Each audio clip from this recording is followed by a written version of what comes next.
સુરતમાં national highway number 48 પર અકસ્માતની બે ઘટના બની।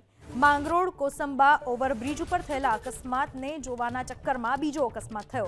અમદાવાદથી મુંબઈ જતા માર્ગ ઉપર ટ્રક પાછળ લક્ઝરી બસ ધડાકાભેર અથડાઈ, જેમાં બસ ક્લીનર અને 3 થી 4 મુસાફરોને ઈજા પહોંચી।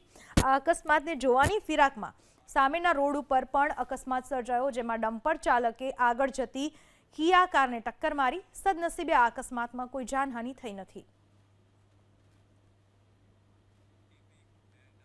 માંગરોળ કોસંબા ઓવરબ્રિજ ઉપર થયેલા અકસ્માતને જોવાના ચક્કરમાં બીજો અકસ્માત થયો।